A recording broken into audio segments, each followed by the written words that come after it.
Pag gusto mo, nagpapakita ka.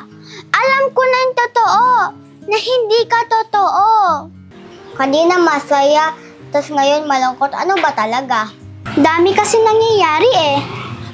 Kaya mo yan, kasama mo ko sa laban mo. Naks! Sweet baby boy ka rin pala eh. Eh di, tiko mo yung bibig mo. Eh, nagigilty ako magsinungaling sa kanya, lalo na magkaibigan kami. Nagigilty rin ako, pero diba sabi ni Zach, huwag natin sabihin. Eh di, mag-focus na lang tayo doon. Baka saktan na naman ako. Hana, sorry kung ano man nagawa ko, hindi ko sinasadya. Tama si Angel, hindi niya naman niya sinasadya. Pati kayo, konsentidor kayo. Kaya ganyan ugali ni Angel.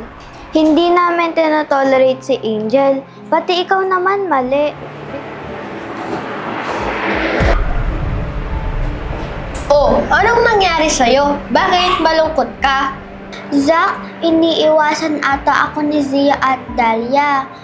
Dati naman pag lumalabas siya, inaaya nila ako. Di naman siguro. Pero pinagtanggol nila ako kay Hana. Ganon naman pala eh.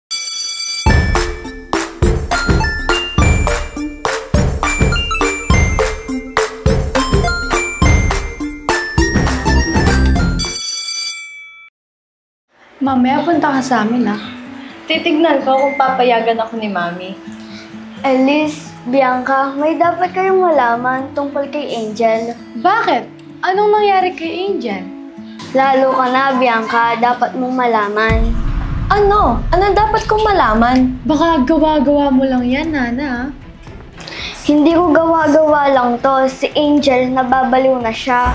Ha? Anong nababaliw? Nakita ko siya, nagsasalita siyang mag-isa. May kausap siya, pero siya lang nakakakita. Imposible ang sinasabi mo, Hana. Kaya nga, di ba tayo minsan pag nasa mood, kinakausap natin yung mag-isa? Kaya nga. Minsan nga sinasabi natin sa salamin, ang ganda-ganda ko naman. Girls, iba siya. Iba si Angel. Ikaw, Bianca, nakakasama mo siya. Wala ka ba napapansin sa kanya? Wala naman, pero minsan may lakad silang dalawa ni Mami, hindi ako sinasama. Dapat niyong mapanood to.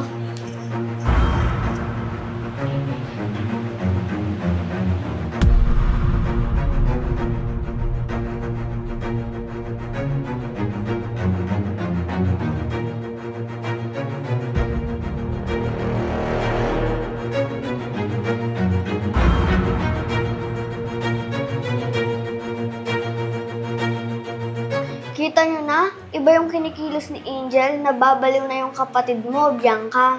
Bakit ganun siya? Bakit mag-isang nagsasalita si Angel? Stop! Huwag niyo nga pag-isipan na masama yung kapatid ko. Explain mo, Bianca, yung nasa video. Hindi ko ma-explain yan. Dapat tanungin muna natin si Angel bago natin siya i-judge. Baka may sakit siya kasi nababaliw na siya. Kung may sakit si Angel, dapat alam ko. Baka sinekreto niya sa'yo kung meron man.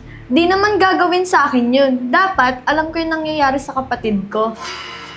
Ayun yung reason kung bakit ako sinaktan ni Angel nung isang araw. Na akala nyo, sinaktan ko siya pero siya talaga yung nanakit na una. Sino pang nakakaalam neto? Pinanood ko kay Zia at Dahlia yung video. Bakit mo sinabi sa kanila? Dapat sa akin mo muna sinabi. Ano na lang iisipin nila sa kapatid ko? Kaya nga no, Hana, dapat hindi mo muna pinagkalat yon. Bakit naman? Dapat nga malaman nila. Para aware tayo. Aware saan? Na nananakit si Angel, baka saktan niya tayong lahat. Hindi nananakit yung kapatid ko. Tumigil ka dyan. Bakit, Bianca? Masakit ba na malaman na nababaliw na yung kapatid mo? Tigilan mo ko, Hana. Wag na wag kang magsasalita ng masama sa kapatid ko kung ayaw mo makatikim sa akin. Hana, bakit ka ba nagagalit kay Angel? Galit ako sa kanya dahil ilang beses niya na ako sinaktan. Di mo muna inalam yung lahat. Baka may sakit siya. Hindi ka ba naawa sa kanya? Baka gawa-gawa lang yun ni Angel. Nagbabait-baitan, pero masamang tao talaga siya. Hindi siya masamang tao. Sus, baka lumalabas talaga yung tunay niyang ugali.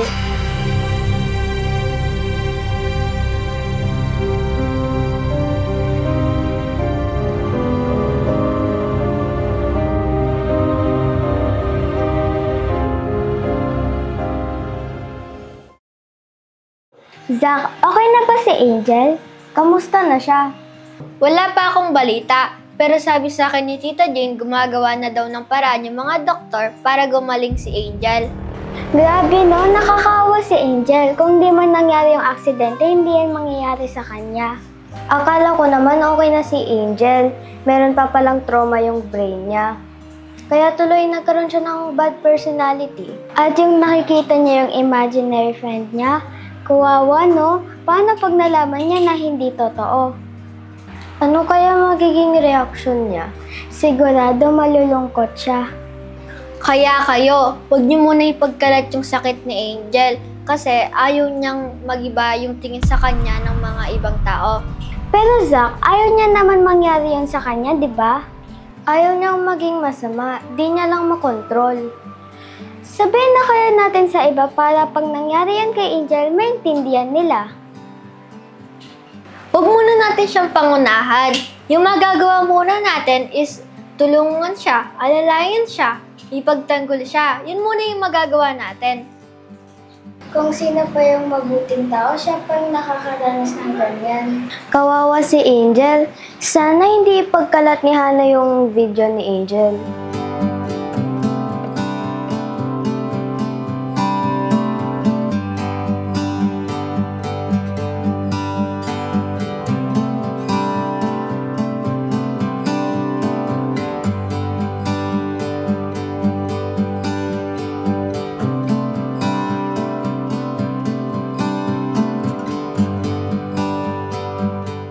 Ganun pala yung nangyari kay Angel.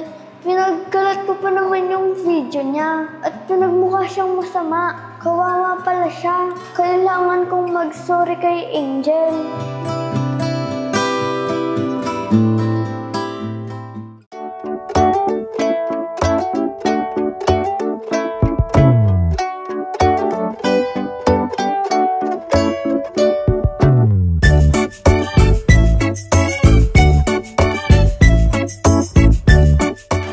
Isip mo dyan. Renz, saan-saan na lang kita nakikita? Baka makita ko ni Ate Bianca dito, pati ni Dalia na may kausap ako dito sa bahay. Eh di kapag andyan sila, huwag kang magsalita. Sige, sabi mo eh. Ano ba kasing iniisip mo? Natatakot ako. Baka lumala yung sakit ko tapos malaman ng mga friends ko. Sabihin mo na kasi. Ayoko nga. Bakit naman? Baka nga layuan nila ako. Baka pag-isipan nila ako ng masama. Kung two friends sila, di sila magbabago sa'yo. Sakit lang yan, gagaling ka din. Wait lang, pag-iisipan ko. Ayoko kasi yung ibang tao magsasabi, gusto ko yung ako. Sige, kaya mo yan, pagsubok lang yan. Huwag ka mag-alala, di ko ipipilit sa'yo kahit na lilipad ang isip ko.